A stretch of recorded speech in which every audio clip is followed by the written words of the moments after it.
Hey, as you can tell, this is a bonus episode of the podcast.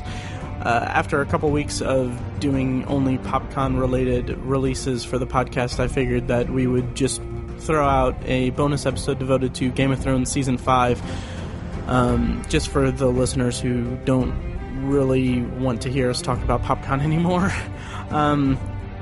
So, just wanted to let you know that this is extremely spoiler heavy, so we basically break down our feelings on the entire 5th season of Game of Thrones.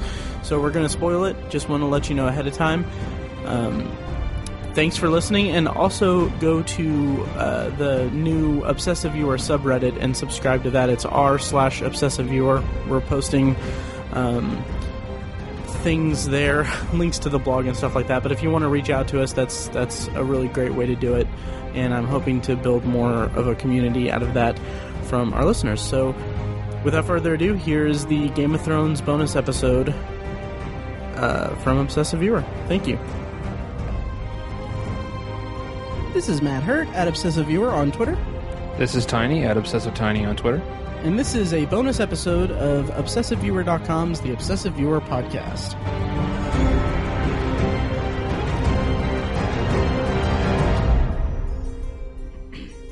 I debated whether we should do that opening like that. Nothing wrong with that. Yeah. Okay. Welcome to a bonus episode of The Obsessive Viewer. We're a weekly movie and TV podcast that covers a specific topic, be a genre, trope, movie, or show. Every episode, you can find back episodes at ovpodcast.com and find the blog at obsessiveviewer.com. And if you're in the Indianapolis area, here in October, on October 16th, we're going to be renting the Irving Theater for Shocktober in Irvington 2. We're going to be screening short films from local filmmakers, and all of the money that we make from it is going to be benefiting the Irvington Historical Society. You can find more information and more announcements on it in the months to come at shocktoberinirvington.com. So, Tiny. Yes, sir. This is a bonus episode. It is. And this is a bonus episode about Game of Thrones. Yeah. And we haven't done one of these since the third episode of the podcast. Is it? Are you sure? I'm positive. That was when we did our Game of Thrones Season 3 episode. Yeah. Yep. That's not... I mean, I'm a little embarrassed about that. Me too. Because it's one of our favorite shows. It's super popular. Absolutely. Soups pop. Yep. So anyway, but we're talking about Season 5, and at the time of this recording, the season ended 2 weeks ago? 2 weeks ago, yeah. And it ended. And, it did end. A lot of things ended. It did. And I'll just get this out of the way now. We're going to be spoiling the show, Game of Thrones, through the Season 5 finale. I personally haven't read up to the end of the book, so I'm not going to spoil anything in the books. And Tiny, you're not caught up on the book, so... No, not all the way. So don't worry, we're not going to spoil the books. We're just going to be spoiling the TV show. So if you haven't gotten caught up on Game of Thrones at this time, at the end of Season 5, pause this, watch it, and then come back and listen to us. So where to begin? Yeah. Like, I have some opinions about the way that the season ended as a whole, but I want us to give kind of our broad opinions on the season as a whole. So okay. What did you think of this season of Game of Thrones? You know, I thought it was their weakest season yet. And I don't know if I'd say I'm disappointed, but I kind of thought it was heading this direction. Really? And the reason is because I read like maybe a third of the 5th book or something. A Dance with Dragons? A Dance with Dragons. I believe that's... I don't even remember, to be honest with you. And I think it's because I'm not... The books are good. I'm not saying they suck or anything. They're just not really for me. I kind of stopped reading them because I was getting so much more out of the show than I was the books. Interesting. I'm sure some purists think I'm crazy, but whatever. Send hate mail to tiny at obsessiveviewer.com. Do it. I'll reply. Anyways, having read that third of the book, I was just like, yeah, I can't, I don't, this is just, it's just like he's giving every character busy work. Mm-hmm. And I really felt that in this 5th season, too. I feel like most of the characters were just kind of going through the motions. It's like, well... I read an article somewhere. I wish I could properly accredit that article, but it said something along the lines of, it feels like, or I think it's pretty clear that George R.R. Martin, threw all these characters into the mix and doesn't know how to advance the plot or doesn't know how to conclude the plot because there's all these storylines going for all these characters. So he has to make them like toil in obscurity for in these random places. Like Tyrion was shipped across the world, and now he's interacting with another character who's on the other side of the world who just like she was just like, I don't know, in the background, I guess. And it's like, okay, you have these two characters just kind of toiling away in obscurity, and now you brought them together, and it's like, this should be a huge event, but it's just like, okay, let's continue. It's like, she's still stuck in Marine, you know? Yeah. I don't know. That's how it felt for like most of the characters in the books, and that's how it felt with the season, in my opinion. Not to say there weren't good things. It wasn't bad.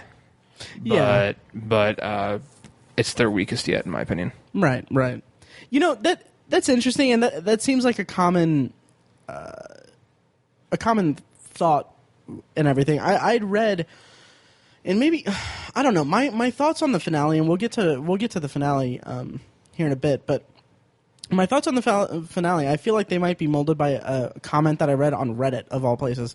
It was when the news broke that George R.R. Martin is not going to be involved in season 6 of the show because he's going to be writing the 6th book. Right. And as a tangent, I kind of hate the vitriol that people throw at George R.R. Martin. I mean, granted, on one hand, it's like, yeah, I get it. He should be writing the damn books. Yeah. And but it's kind of, there's like kind of this hate geared toward him, like.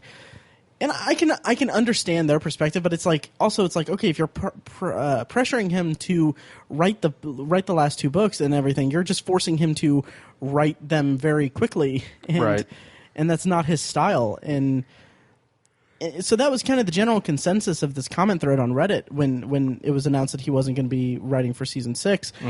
And one comment in particular kind of put it into a new perspective for me, and that is that it said that his problem, what they feel like his problem is, because he wrote the first 3 books in like at most a 2-year span in between them, I think, and he was just kind of cranking them out.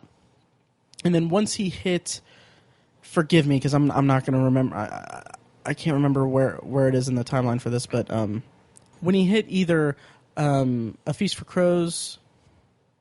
Yeah. When he was writing A Feast for Crows, he was originally going to write it as like a 5-year time jump at the start. Right. And it was going to be that he was going to I guess he got like a lot of the book written, and then he just got tired of having to call back to like things that these characters were doing in the interim between the time jumps. So he scrapped the entire thing and wrote A Feast of Crows and A Dance of Dragons. And that's A Dance with Dragons. And the problem with that is that now he has the plot in his head, like the time jump. He knows where he wants all the characters to be, but now he has 2 books where he needs to get them to that place. Right. And so, like the commenter on Reddit kind of posited that he's lost the plot, and now he can't get it back, and maybe that's why he's taking so long to write The Winds of Winter, because he's lost the plot and he can't finish it. And what's interesting is that I also read that he has come out and said, like, if he dies before he finishes the books, no one's going to take it up and finish it for him. Wow. Like he's going to be the estate is going to handle the rights to it or something like that. Although he did give in one of this could have probably all been saved for after our discussion of the season, but I'm just going to run with it. But yeah, he said that or it's known that he's talked to David Benioff and D.B. Weiss about the end of the story because if the show eclipses his writing, it's going to end before the books are finished, and he wants them to know the story. Yeah, and that's one of the common like retorts to people saying that if he dies or something, then at least we'll get the end of the story in the show. But I don't know. I'll save that for. I'll call back to that here in a bit, but my overall thoughts for the season is I kind of echo your sentiment. There is a lot of just dragging characters around. The season opened with Tyrion and Varys talking, and it set it up. It set up this really interesting plot element where Varys is telling Tyrion, like, okay, well, we need to go. I'm going to meet you. I'm going to introduce you to Daenerys Targaryen, and we're going to get her. We're going to help her get the throne. It set up this really intense plot in that, but he doesn't get to Meereen until, like, what, the seventh episode? Seventh episode, something like that. Yeah, and like you said, it's just a lot of him standing around and not doing anything. And it's kind of, I mean, it's satisfying to see him talk to Daenerys about, like, they had that really, really incredible scene where they're talking about the wheel of the wheel of the realm and stuff, and how each house is there, and they need to break the wheel in order to each house rule. is a spoke on the wheel. Yeah, there you go. That was a cool analogy. Yeah, it was awesome. It kind of reminded me how that scene in season 3 that we actually talked about in our season 3 bonus episode, the scene with Varys and Littlefinger talking about how chaos is a ladder, and right, and it kind of reminded me of that a little bit. And it wasn't just Tyrion and Dany's storyline in the season that didn't. I wouldn't go so far as to say that it bothered me. It's just that it was so slow moving. But it wasn't just them. Like Arya, everybody. It was everyone. Like Arya going to the House of Black and White and being trained by Jack and Hagar. Like that's by the end of the last season, I was really, really interested in seeing that storyline play out. Yeah. And then it just dragged so much throughout the season that by the end of it, I was like, I don't care. She's a very interesting character, but I'm just not feeling the storyline at all. Yeah. And it's that kind of is my thoughts on the whole season as it is. But I mean, probably the high point for me for the whole season was, I don't know. I really don't know. Well, for me, there's a handful, because one thing you cannot take away from the show is that it is the scale of it and what they're able to achieve with the show in respect to its ability to be cinematic is just unbelievable to me. Oh, absolutely. For example, there's the scene in the Colosseum where they're having the fight and Jorah fights, and it turns out the what's the name of the cult or the weird group who's Sons of the Harpy. Sons of the Harpy, thank you. They show up in the crowd and they try to attack everybody, and the dragon shows up at the end. Rhaegar, is that the? That's Drogon, I think. Drogon. Okay, that might be right. I think so. The big dragon shows up at the end and just lays waste to a bunch of people. Yeah. I mean, that looked like something out of a big blockbuster action movie. Absolutely. That you would see over the summer. You know, like that was just, and they didn't miss a beat. Everything was just perfectly on point. Oh yeah. And I was just blown away by that. I mean, and there's a handful of other scenes like that this year, and I really respect the show for that, and I loved that stuff to death. But you know, if that stuff is supplanting the quality plot that I think the series could have, it's not. I mean, that's the lesser thing, I guess. Like I'd rather have the quality plot as well as those things, you know? Right? It's unfortunate, but at the same time, you can't give them too much crap. Right, and I mean they really do excel at these big cinematic moments like that, and we can talk about. It's going to be out of sequence, but we'll talk about that at the end of the episode, A Dance of Dragons. The Dance of Dragons is the episode title. It's the penultimate episode of the season's episode 9, and it's fun. I had such an interesting reaction to that sequence because the way that it's set up is they have this big battle. They have the big Colosseum, the fights and everything. And you know Jorah's in it, and he's fighting to get back on Daenerys' good graces and everything. And the whole time this is going on, I'm expecting a big spectacle thing, and I'm remembering that like the penultimate episode of every season has huge moments. Like season 1 had Ned Stark getting beheaded. I said in the episode 3 of the podcast. 2 years and still going through that well. Going for that joke, but season 2 had the Battle of Blackwater Bay. Yeah. Season 3 had the Red Wedding. Yeah. And then season 4 had the Battle of Castle Black. Yes.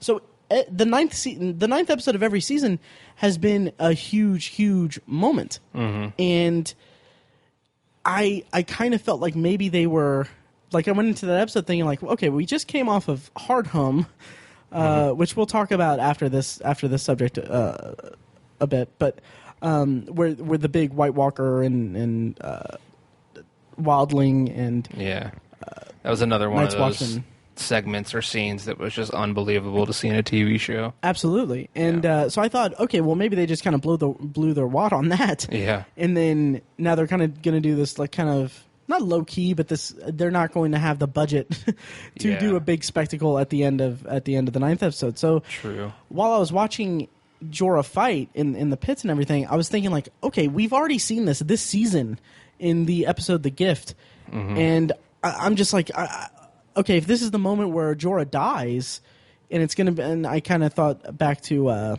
The Mountain and the Viper.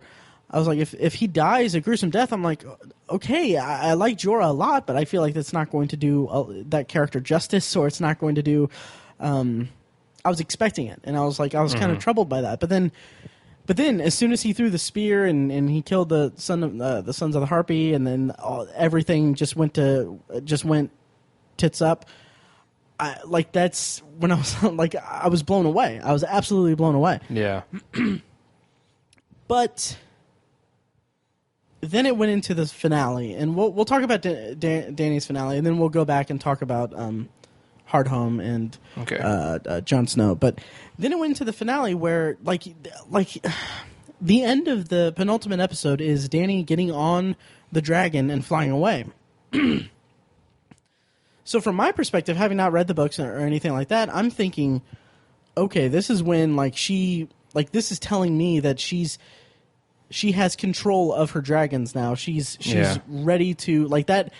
The significance of her getting on the dragon and riding the dragon is something that I didn't really put together in the mythology of the fantasy landscape of Game of Thrones, because you hear they tell stories about how when the Targaryens were on the throne and how they had dragons and everything, they would ride dragons to the battle, all that stuff, and then but that's a different thing from from hearing stories about that to actually seeing a person on a dragon. Oh yeah, totally. And all I thought was like, okay, she has dominion over her dragons, and like that's the final piece. Like that's like she can go to King's Landing and take the throne. Yeah. Or at least start that way. But then the finale it's a step backwards. It's like 3 steps backwards. Yeah. And the finale, it just she gets taken, I guess, by the Dothraki. The Dothraki, who are a little salty toward her, I assume. So what did you think of Dany's storyline through the finale? I mean, yeah, like I said, I think it was a step backwards at the finale point. But I mean, I think there was some stuff that was some good character stuff, I guess. But it was just like the whole Sons of the Harpy thing. Is a little bit compelling, but at the same time, it's like, okay, you're just stalling in Marine. It's like, I really wish I understand that. Like last season there was the whole thing with the slaves wanting to do whatever. There's all the politics and all the philosophical and ideological discussions and all that stuff, and that was fine. I was okay with that. But it's like, it feels like we did that for a whole nother season now.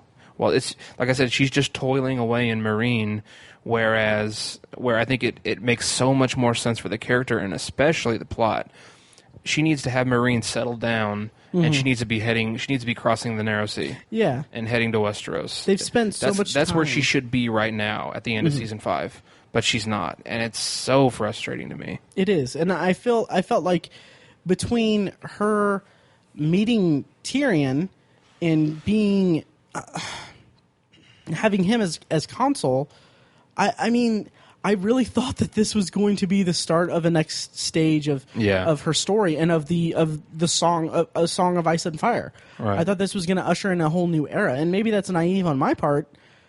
But it also just, like you said, it feels like it's stalling. And all right, let's backtrack and talk about Hardhome.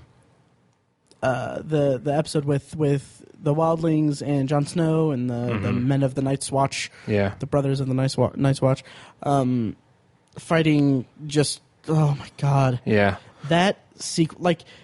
What's great about all that to me is that, okay, first of all, it's freaking awesome. Oh yeah, that scene where the battle, that was all just unbelievably great. But it's made so much more better because it's advancing the plot. Absolutely, you know, that's that falls into the one of the slogans of the whole show. Winter is coming, and we actually start to see winter show up in this season, and it shows up in a big way. And I'm like, thank you. Let's keep that going. You know, so that's what I love about that. That was a highlight, I think. Absolutely. And like my feelings toward it, like I went into that episode thinking like, okay, some stuff goes down this episode. I've heard from social media. Yeah. Big stuff is going to happen. And as soon as like you saw, I can't remember exactly the imagery of it, but I remember that Jon Snow and the Night's Watch they were ushering people onto the boats and everything, and then you just see like an avalanche or like a cascade of mist coming off of the mountains and stuff, and all I thought was like it sent a chill through my spine, and all I thought was like, oh my god, this is happening. It was scary. It was absolutely terrifying. It was like effective horror. I mean, to throw something like that into this show, I was like, damn, that's just like, these guys are good. Yeah. And seeing and like it became a thing where I was aware that before the season they said that that characters that are still alive in the books will die this season. Yeah. And if you remember in the third episode of the podcast and the Game of Thrones episode, I talked about and it's funny, if you go back and listen to that, I talk about the theory that the prevailing theory about Jon Snow's mother is that she was I don't know the exact details, but a princess or a queen or something. Yeah, or that Rhaegar, I think is his name. I'm so sorry if I'm butchering the mythology of this of the show in this book series, but that basically one of the Targaryens had impregnated his mother, and he's a Targaryen by blood, and he has the right to the throne.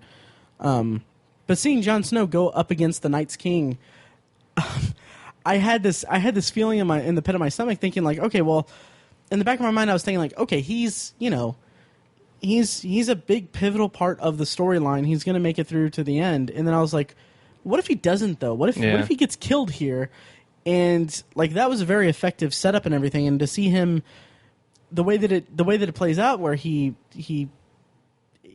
survives by the might of his Valyrian sword, Longclaw. To see that, it was like that was so satisfying. And then we're jumping around, but should we talk about? Because I also want to talk about Stannis, but we're already talking about Jon Snow. Should we go in to his finale, his end? Yeah, Jon Snow. Yeah. So, so how'd you feel about the finale with Jon Snow and the mutiny? I was fine with it because at least it was conclusive. I mean, it's moving forward. I mean, it's not like he's going to be toiling at Castle Black some more. More stalling. So that was positive. But I'm sad to see him go, and I'm saying that, but I'm wondering if he's actually gone because again, I wish I could accredit this to the proper person. But I saw online somewhere that maybe it was from you. I don't remember, but someone was saying that the Melisandre was like pretty involved with him, and she like foresaw him doing great things, and he has king's blood in him. So I'm kind of curious if she's gonna do her whole thing where she brings him back to life, because that's in the books. She does that in the books, right? And we've seen it in the show. We've seen it in the show too, right? The Barrack, I think is his name, the guy from the Brothers Without Banners. Yeah. And I mean, again, I don't want to jump around, but also the Mountain. Right, see in one of the final scenes, he's basically brought back to life. Yeah, he's reanimated. Reanimated, yeah. So that's part of the mythology of the universe. So, and I think even in an interview, Kit Harington basically was vague about it. It was like, I don't know, I might be back, I might not. I'm not sure. Well, I think that the interviews have said he and the writers have said that he's gone, but they've been kind of coy about it, and that's kind of. That's kind of my problem with the finale, the tone of the finale, is that I don't know. It was an intense sequence. It was a very satisfying sequence, a very satisfying end to the character to an extent. But the way that it was set up, this is, and this goes back to our talk about. George R.R. Martin potentially having lost the plot and the show getting caught up with the books, is that, I did not know that this was the end. This is how the end of the book is, basically. Like, this is the last thing of the book and everything. So I kind of get this feeling, and maybe this is in my head, but I don't really think it is. But the showrunners have an outline for the rest of the series, have an outline for the rest of the story from George R.R. Martin, but they don't have any published materials to write toward. Yeah. So it felt like this is the first time where I felt like they didn't have a source material to write, like to pattern the writing against. Okay. Like seeing we can somewhat compare it to the Red Wedding. Yeah. At the end of season 3, that character, one of the reasons why the Red Wedding worked so well and was so effective as a dramatic moment was that I personally thought that Robb Stark was going to last longer. Oh yeah, me too. I thought that he had everything story-wise going for him, that he was on a personal vendetta. He was going to claim back the throne for the North. I didn't really count him as a tragic character. I thought that his arc was going to be that he was going to learn. He's a young commander in a war. He was going to learn to become like his father and to avenge his father, basically. And I mean, George R.R. Martin had different ideas. Yeah.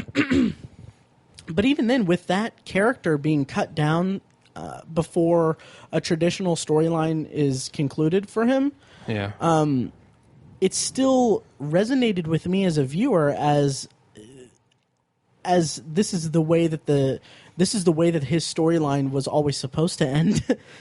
And it shocked me, but it felt right afterwards. And this, with Jon Snow getting stabbed by the Night's Watch, it didn't carry that same weight for me.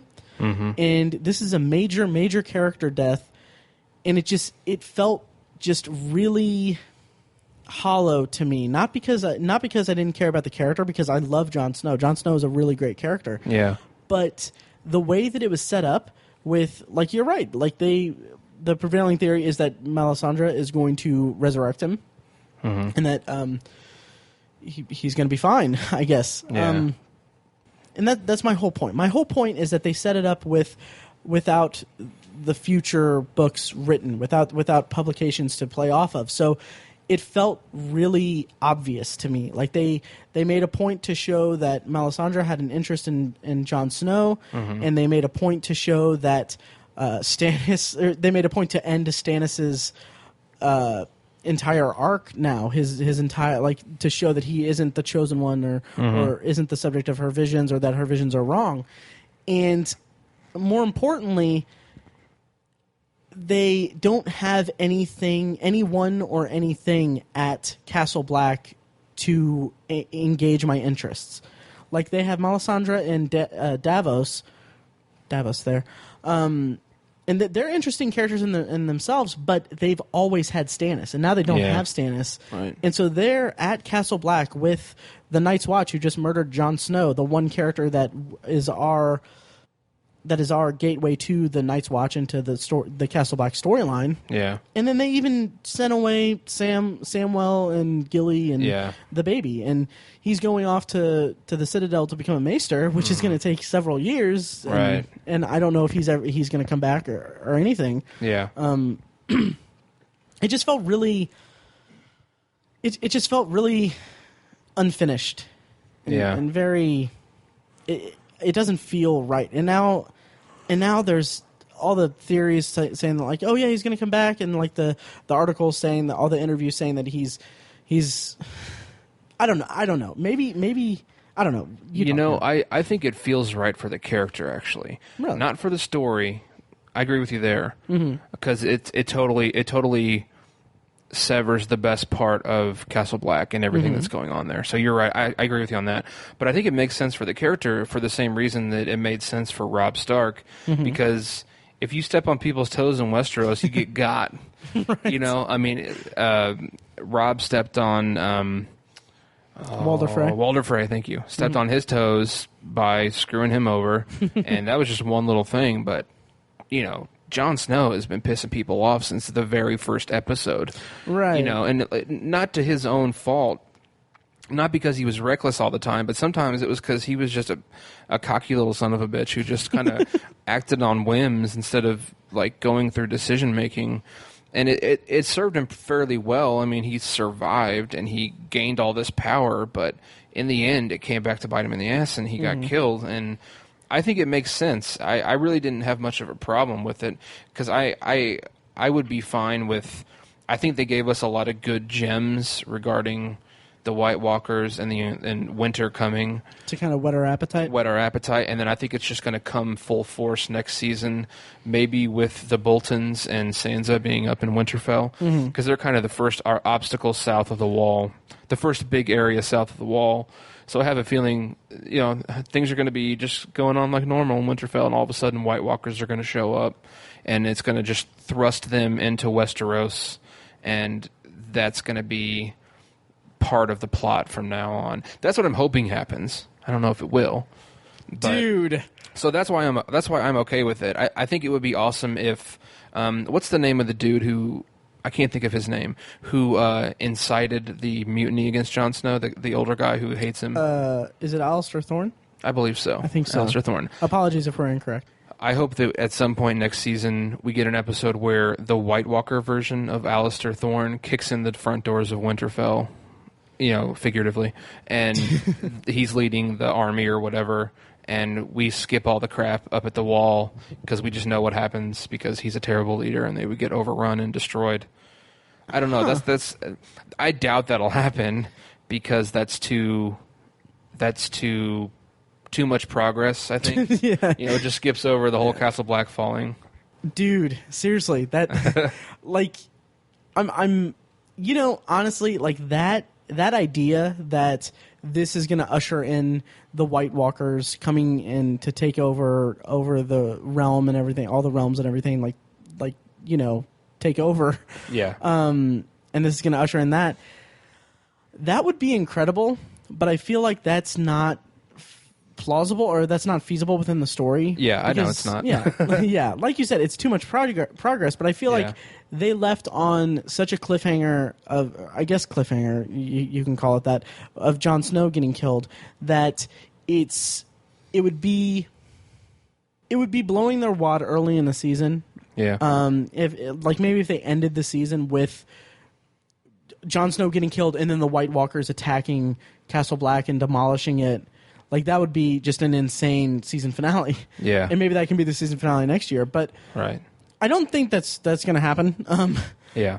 But that would be incredible. Like that would be just absolutely insane. That would make me feel better about the way that the season ended for Jon Snow and how the storyline ended for Jon Snow. But also it kind of bothers me that so we had that whole huge mega battle at Hardhome, and you saw men of the Night's Watch see this happen and see everything happen. Mm-hmm. And yet, when they get back to Castle Black, like, no one's talking about it. There's no... Yeah. I can understand, like...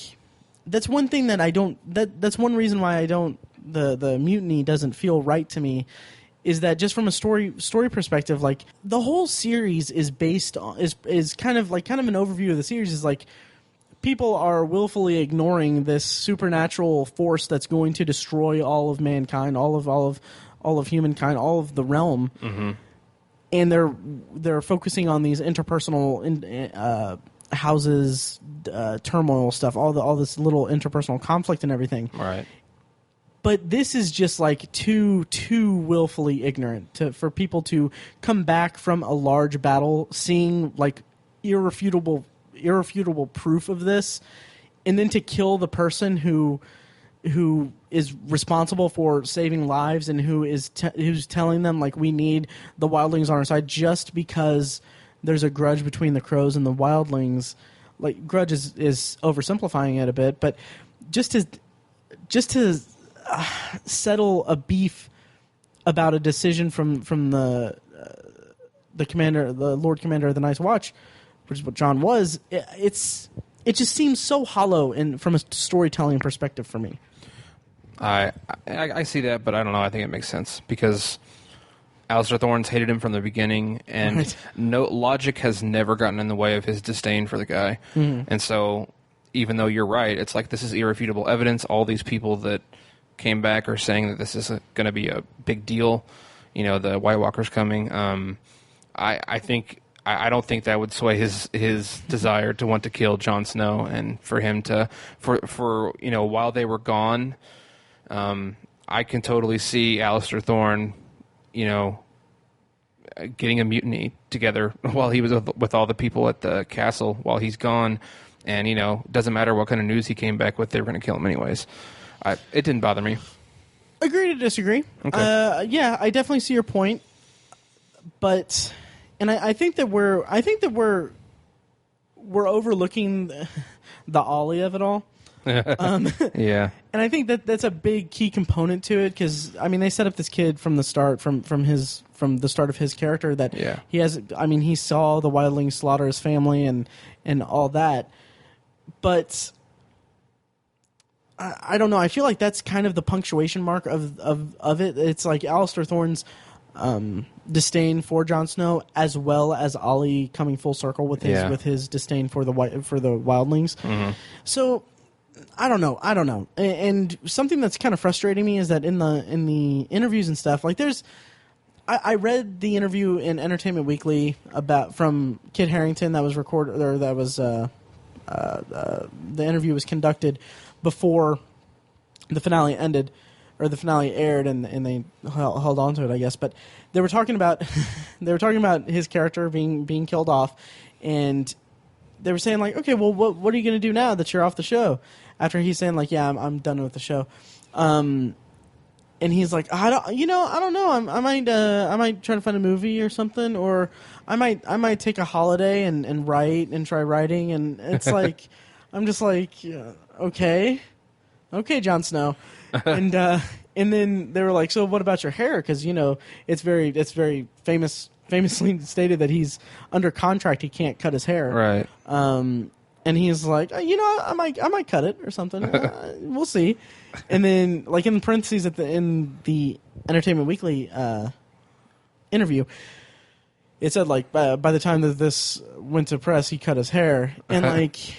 And it's like, okay, and I dug a little deeper, and he cut his hair for another role that was being filmed in the off season of Game of Thrones, and it's not like he went like full bald or anything. Like, he trimmed it. Yeah. Like, it would be long enough to do this to come back for next season, and we won't talk that much more about theorizing about next season for him, because one thing that's kind of frustrating me is that I'm seeing all of these theories come forth, and all of these, like, okay, all this double speak, like saying, like, okay, Emilia Clarke said this in an interview, and that gives us fuel to the rumor that Jon Snow will be back.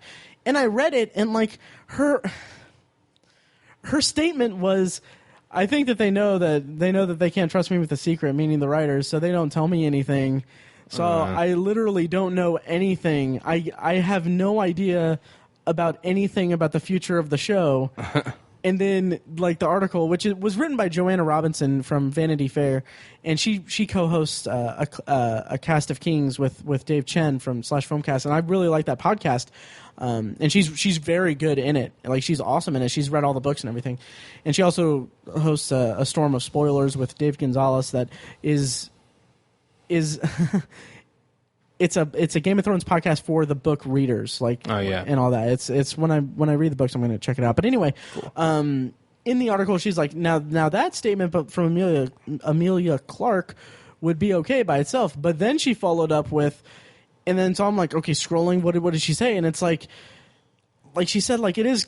I guess they were talking about how, like, okay, Melisandre is at Castle Black, and it's very prominent that they showed that she was there and all that stuff. And then she's like, I guess the rest of her statement was, yeah, I guess it's about 50-50 that he'll come back. And it's like, yeah, that's not saying anything. That's not, I don't know. This is more about my aversion to clickbait news items and articles and stuff online. But right. But anyway, we can kind of start winding down a little bit, but I want to touch on the Winterfell and Sansa and Reek, and then also Stannis. So since we're kind of going backwards anyway, I guess it would be called backwards, but Stannis Baratheon, he had a very, I would almost say that his arc this season was the most compelling for me. Really? Almost. I'll say that character was the most interesting he's ever been. Mm-hmm. I'll put it that way. I've never been a fan of Stannis. Really? The only thing that kept me interested at all was Melisandre and her dark magic stuff. I've never been a fan of Stannis. Interesting.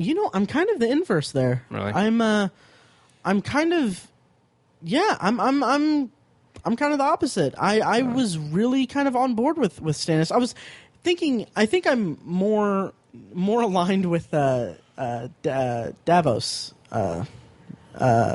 Yeah.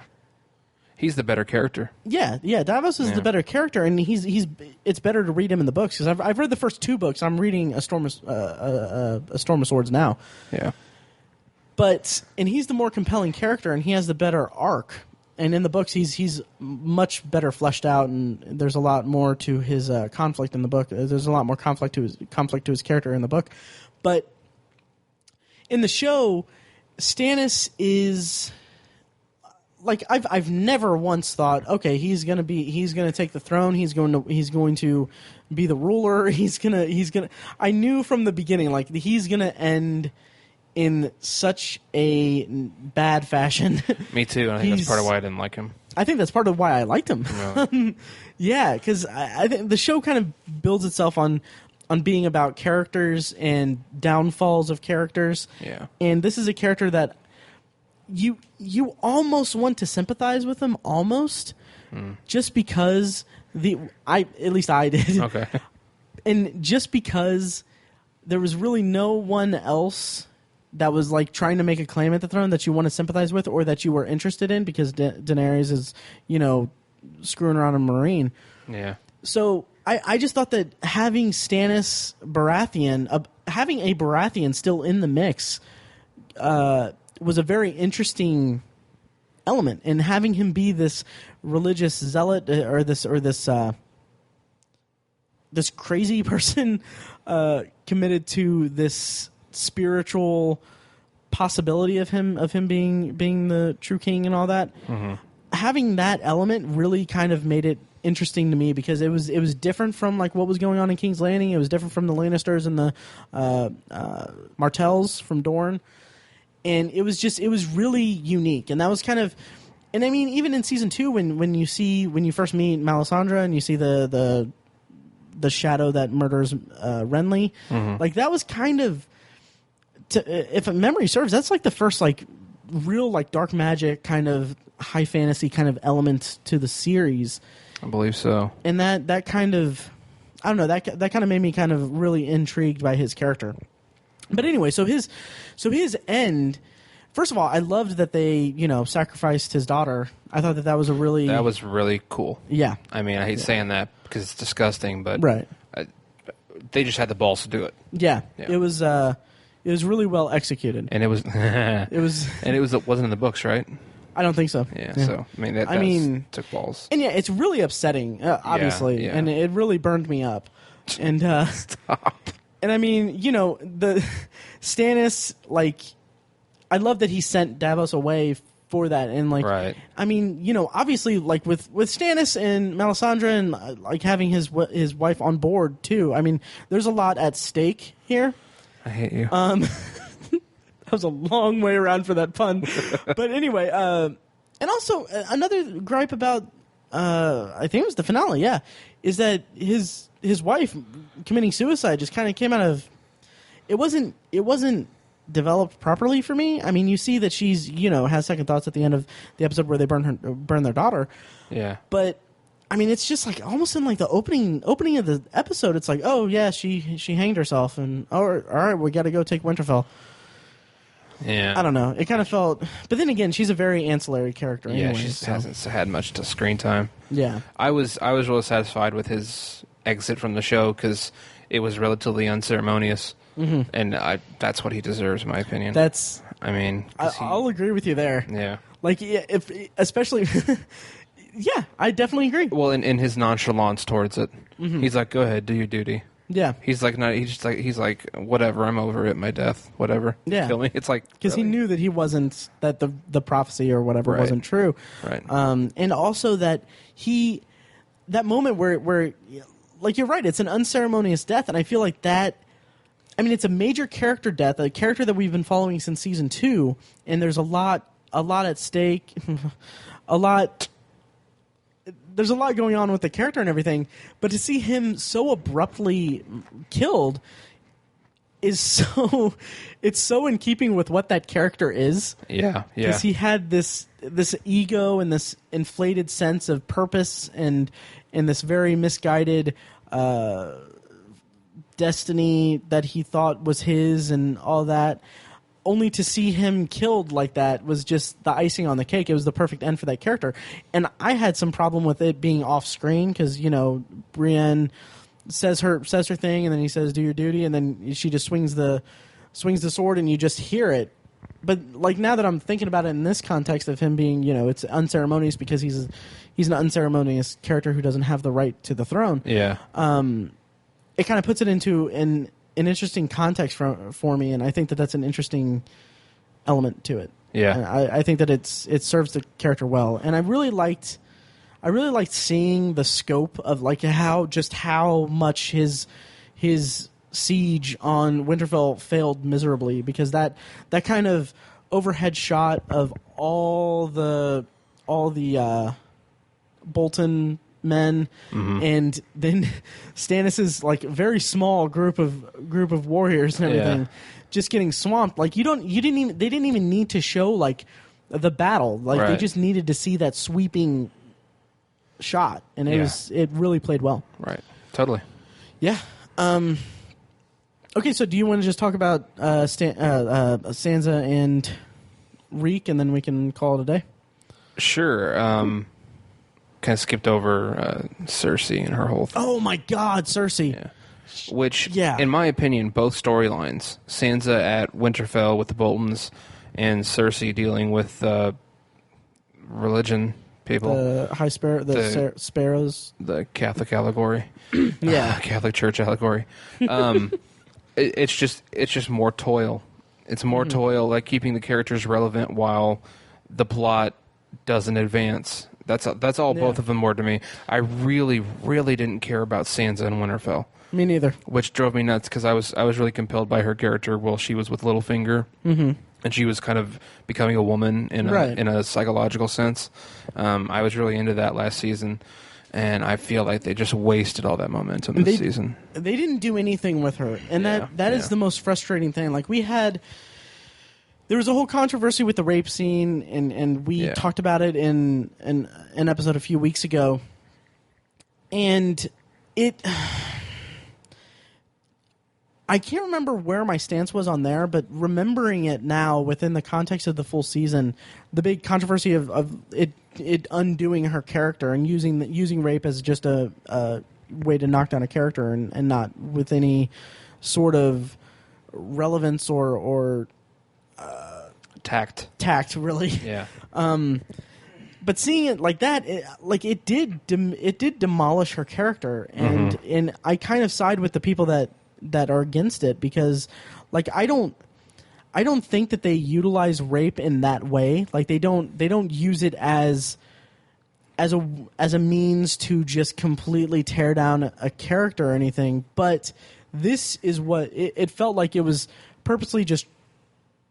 It didn't have any follow through. Yeah. It was something that just tore her down. So I guess I just contradicted myself that it is. This is the first time in the show's history that it seemed like they were building a character towards something and then deliberately knocked them down to keep them from being built up anymore. And it was like it's like Daenerys with running across the Dothraki. It's like two steps backwards. And, and there was no redeeming quality, or there was no redemption arc to that character at the end of the season. I'm hoping that the whole rape thing is. I'm hoping that it was a catalyst for her grasping onto responsibility for her own destiny, because it seems like obviously she's trying to escape from Winterfell and get away from this, and I think I hope it's leading to her striving for her own independence and making her own way and not relying on Littlefinger or the Boltons or just wanting to get married and become a queen or whatever.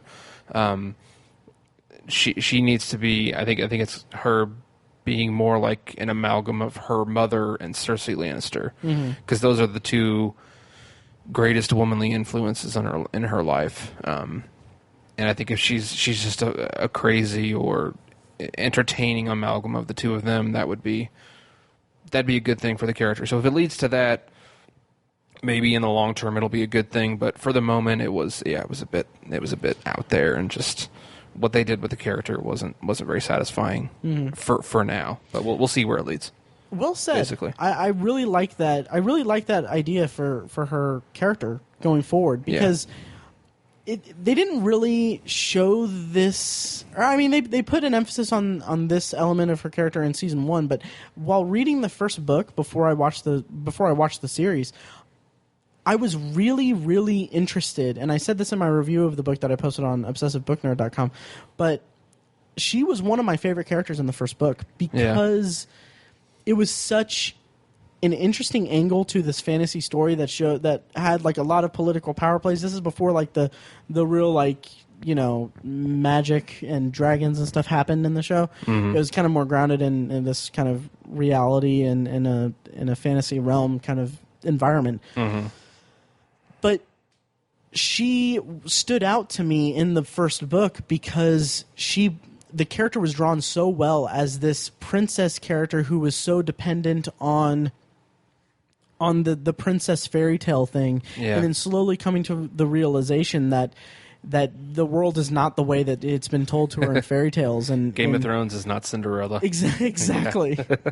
Exactly. Yeah. And it even carried over into book 2 and season 2, with her hoping that I can't remember the character's name, but the fool, like Joffrey's fool, who helped her escape. Can't remember his name either. I can't remember his name either. But in the book, like when he reaches out to her and tells her that he's going to rescue her and everything, the inner monologue is so well written for her that she's thinking like, okay, he's my Florent, I think, is the prince that rescues the princess in the fairy tale in the A Song of Ice and Fire mythology, and she's like, oh yeah, he's my Florent and he's going to rescue me. And he's not, he's not handsome, and he's not, like, there's this inner struggle of her making peace with this thing, and it develops into this defense mechanism in the second book. Yeah. And it's really great characterization. Yeah, definitely. Yeah, and it kind of, and they toy with that in the series and everything, but by this, I mean, I don't know. So what I'm saying is I really like the idea that she's going to finally learn to be independent, finally learn how to not be murdered and not depend on other people. The last fantasy, if you will, of her if that's her defense mechanism, is creating these fantasies in her head to get her through the day or whatever. The last one was that she was going to marry the Lord of Winterfell and take back over Ramsay. Winterfell, and that crumbled apart very quickly. Yeah. So, yeah. And I really didn't like the way that the season wrapped up, like that story arc and Arya, and Arya's story arcs, because it kind of, like I said, going back to talking about Jon Snow, it felt like they were writing an end to a character arc for the season without having, like, blind. They were blindly writing it because they don't have the published work to play off of in the future now for the first time in the series history. So it felt like, okay, the last we see of Sansa is her and Reek / Theon, which, Theon and Reek, I really, really am very much invested in that character. Yeah. And I'm really intrigued to see what happens next with him. Yeah. And Alfie Allen is just a fantastic actor. He's really, yeah. Yeah. Initially, I wasn't too impressed with him when he was just Theon. I thought he was good. Yeah. But I wasn't blown away. But the transition he's made, dear God, he's fantastic. Yeah, he becomes a lot less cocky, Tiny. Oh, well done. I'm so proud of that. Anyway, but the last we see of Sansa and Reek is they're jumping off of the castle. Yeah. Into the snow, and like a literal cliffhanger. A literal cliffhanger. And that, like, I rewound that, and it's like, I mean, that I don't see how. I felt like this is the way. Like, it seems like they were trying to kill them off, but there's no way that they could conceivably survive that big a drop. And there's no context given for how high up the snow is. Yeah, I don't know. And it would be too packed. I don't know. It just felt like so, like, all right, let's just do this and we'll deal with it next season. Right. And that really bothered me. And then with Arya, it seemed like there was kind of this effort that, with Arya, it goes back to me just being kind of disinterested with her arc in the season overall. But her, like, doing the blindness thing, it was too steeped in mysticism. It was too confusing. It was too just sudden to really, like I don't have any context for what's going on with her, and I don't know how I can really care about her because I'm like, I don't. Is she blind for good? Is this something that's just going to be temporary? Is she just being punished? I don't have any context for it to really grapple with the emotion of it. Yeah. And finally, and I swear we'll wrap this up. Yeah. Cersei's arc was very satisfying to me, at least at the end. I really thought, like, that was just incredible, and I loved the scene of I don't remember his name. I'm sorry, everyone, but the Maester who reanimated. Yeah, I don't remember his name either. Reanimated the Mountain, but he was like, he's here to take out all the Queen's enemies or something like that. That has me, like, that's the most excited I am for season 6 is to see that play out. Me too.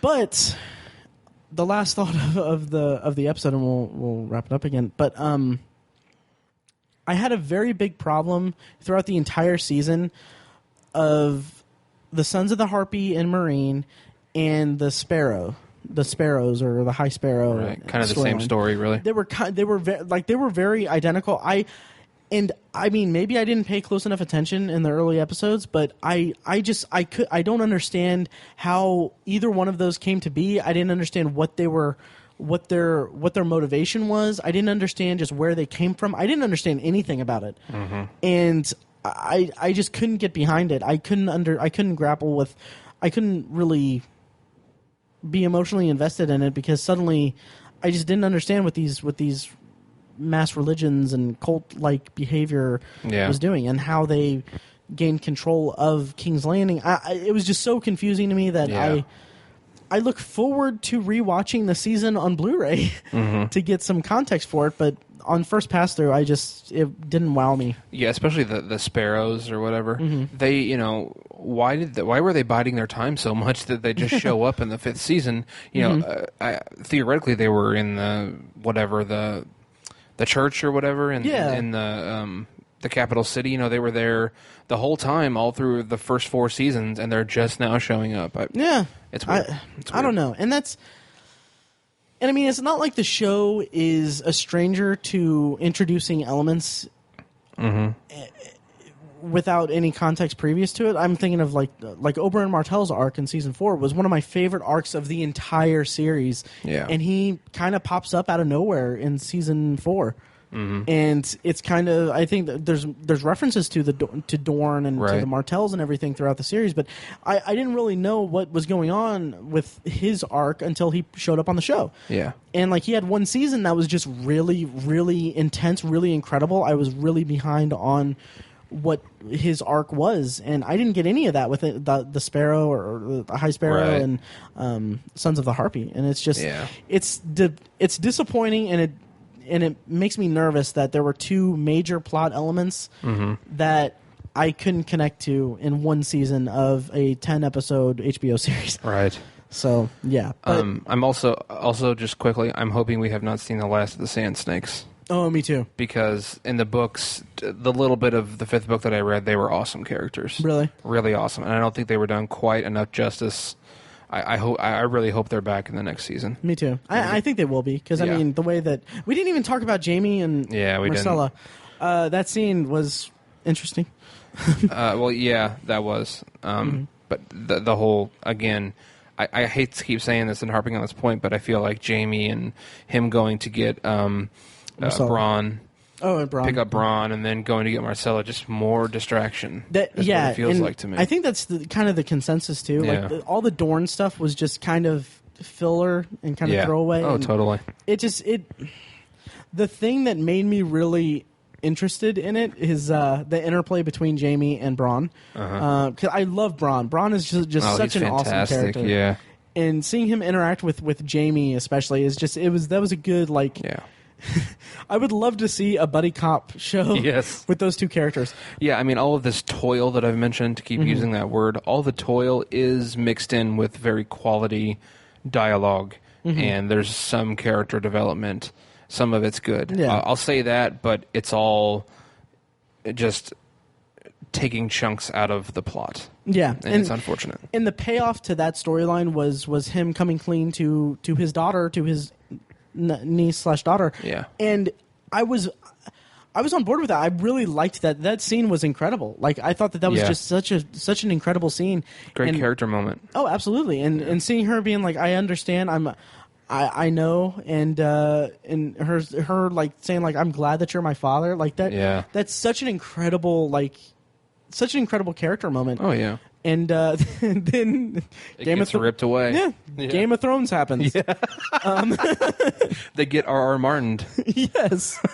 So when it lasted, it happened. But I mean that makes me hope that storyline, the Lannisters and the Martells and Dorne and King's Landing, like that, has a bigger thing next season.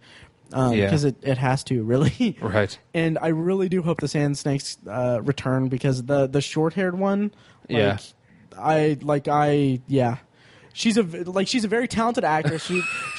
She stood out and everything, but I'm crushing pretty hard on her. Nice. Can't blame you. Yeah. She is the most beautiful woman in the world. She is. Yeah. Because reference. Anyways. Happy. So anyway, I think. Is there anything else we need to cover, or should we wrap this up? Let's wrap her up. Put a bow on it. Should we stab this? Put a bow on it and rape it on its wedding night. Oh my God, Tiny. Oh my God. That was terrible. That was awful. You can't put that in the episode. I know I'm going to. Oh my God. Okay. Jesus.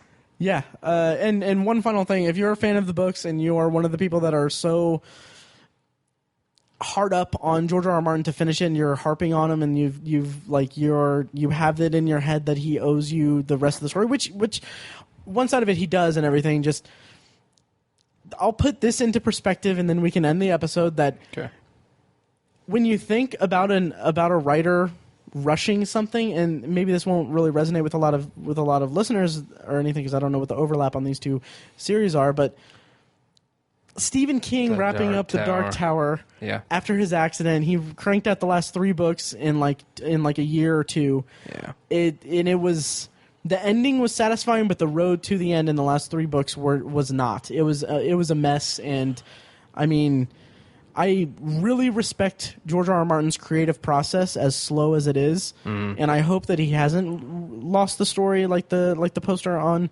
Reddit claimed. But I mean, you got to make him. You can't rush creativity, right? And I would rather he concludes his legacy at his own pace, and in a fashion that is satisfying to the overall storyline, rather than crank out something so that he can go back to going to conventions and writing on the show. Yeah, rushed art is almost never good art. Exactly. Yeah. Yep. So, all right. Well, thanks for listening, guys. We'll throw it to the pre-recorded outros. This, you can find more of our episodes at ovpodcast.com, like we said. And thanks for listening. Thanks, guys. Yeah, for the watch. Nice. All men must die. I guess so. Valar Morghulis.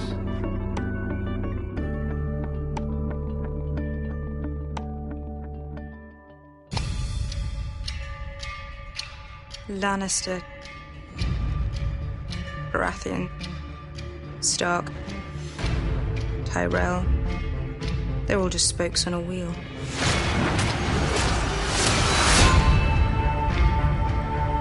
This one's on top, then that one's on top, and on it spins, crushing those on the ground. I'm not going to stop the wheel.